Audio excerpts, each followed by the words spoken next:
La violence dont se réclame un Raphaël Arnaud, qui a manifestement été biberonné à des textes importants de la culture révolutionnaire, elle est bien antérieure au fascisme. C'est pour ça que moi, ce qui me gêne beaucoup lorsqu'on dit « regardez, aujourd'hui les antifascistes utilisent des méthodes fascistes », non.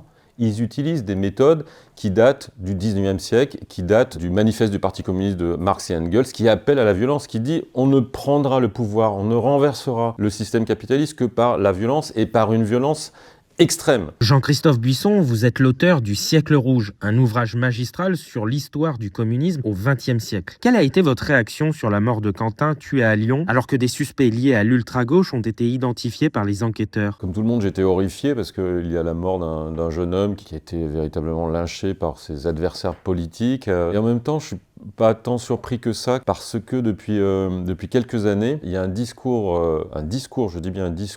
politique qui est d'une violence totalement inédite de la part de la gauche et de l'extrême gauche en particulier, et notamment de la part de Jean-Luc Mélenchon. Et lorsque Mélenchon se définit comme le bruit et la fureur, lorsqu'il conteste, lorsque les policiers viennent faire une perquisition dans son local, lorsqu'il appelle à la révolution physique pour renverser le système capitaliste, je le cite, il y a un moment donné où forcément des jeunes gens de 20-25 ans qui sont imprégnés d'une culture politique extrême et qui considèrent que prendre le pouvoir se fait par la violence, il est inévitable que cette violence peut être débridée jusqu'à assassiner, en tout cas tuer, s'il n'y a pas préméditation, quelqu'un. Les bagarres de rue des années 70 entre la Ligue communiste et Occident Ordre Nouveau étaient d'une violence bien plus importante qu'aujourd'hui. Les autonomes fin des années 70, dans les manifs, lors de la crise de la sidérurgie, était d'une violence incroyable. Mais cette violence était d'une certaine manière encadrée et n'était pas relayée par un discours politique qui appelait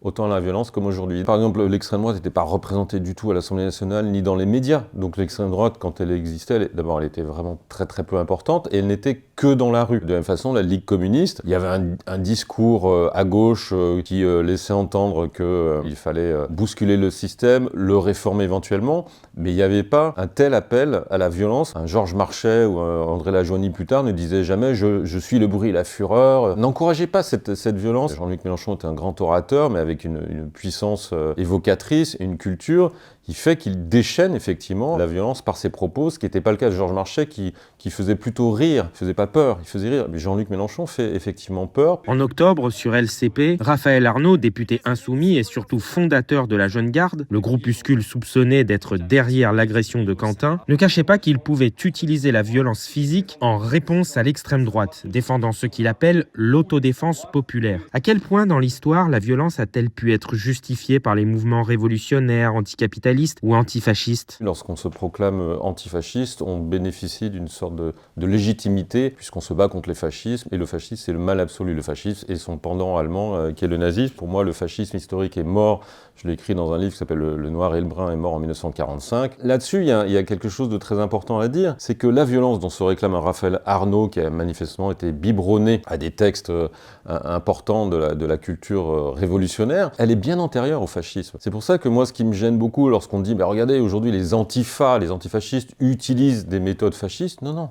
Ils utilisent des méthodes qui datent du 19e siècle, qui datent du manifeste du Parti communiste de Marx et Engels, qui appelle à la violence, qui dit « on ne prendra le pouvoir, on ne renversera le système capitaliste que par la violence et par une violence extrême ». Lorsque ce manifeste est publié, on est en 1848, il y a eu ces tentatives de révolution, parfois réussies comme en France, parfois ratées comme en Autriche ou en Hongrie. D'ailleurs, Marx écrira quelques années plus tard le 18 Brumaire de Louis Bonaparte pour se moquer de ces révolutions en disant elles ont échoué parce que la Russie et l'Autriche ont renforcé le pouvoir après l'échec de ces révolutions et que la révolution de 1848 en France a donné le Second Empire 4 ans plus tard. Donc Marx se moque de ça en disant vous n'avez pas réussi parce que vous n'avez pas été assez violent. Arrive la Commune 1871, tentative effectivement de prise de pouvoir de ces socialistes révolutionnaires qui échouent avec une répression très forte. Marx, là aussi, écrit un livre qui s'appelle « La guerre civile en France » pour bien dire que on n'était pas loin d'y arriver, mais il fallait aller jusqu'au bout de cette guerre civile. Et comment les bolcheviks prennent le pouvoir en 1917? Grâce à une guerre. Dans les années 20, dans les années 30, cette violence va se décupler. Pourquoi? Parce que pour répondre à cette violence, à la peur d'un coup d'État en France, en Allemagne, en Italie, à la russe, c'est-à-dire par les bolcheviks, par la violence, naît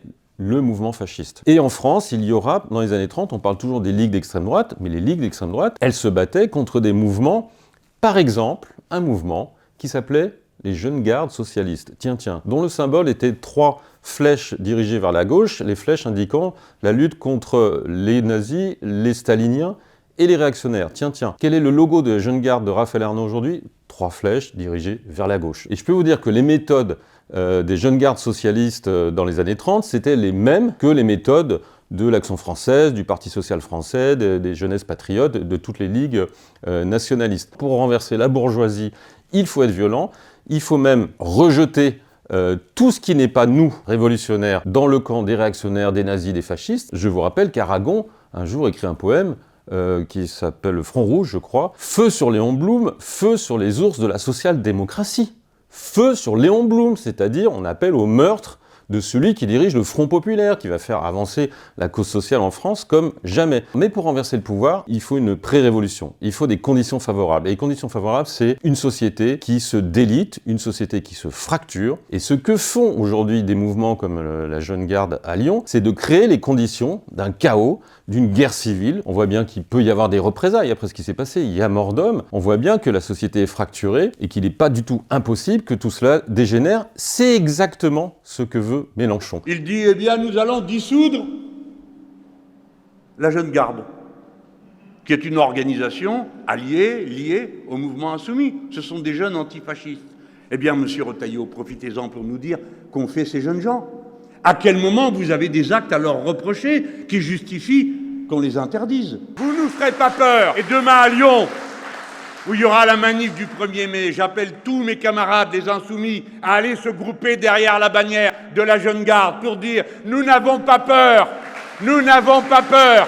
Ah, j'en parle avec passion, parce que ce sont mes jeunes camarades. Il n'y a aucune ambiguïté dans leur rapport, puisque pour moi, la Jeune Garde, c'est d'une certaine manière le bras armé de la France insoumise. Il a besoin, dans la rue, pour maintenir le contact militant, révolutionnaire, de mouvements qui sont complètement manipulés par lui, complètement utilisés par lui, et justifier le fait qu'on fait des grands discours contre le fascisme qui vient, parce qu'il y a 15 skinheads qui commettent un acte scandaleux, et on en fait l'arrivée du fascisme en France. Nous sommes en rempart contre le fascisme. C'est son seul argument avec le communautarisme qui est devenu sa marque de fabrique, ceux pour qui la Palestine est le combat prioritaire, tous les Arabes de banlieue qui effectivement se sentent délaissés, abandonnés et solidaires de leurs frères d'Algérie ou de Palestine. Il a besoin de ce vote-là pour gonfler son propre vote et accéder au second tour. Et un second tour contre un candidat nationaliste, pour lui, c'est déjà gagné. Si les nationalistes gagnent, ce qui sera le cas, il créera le chaos en disant c'est pas possible qu'on ait au pouvoir en France un pouvoir nationaliste. Il y a une arrière-pensée électoraliste derrière le changement de logiciel de Mélenchon,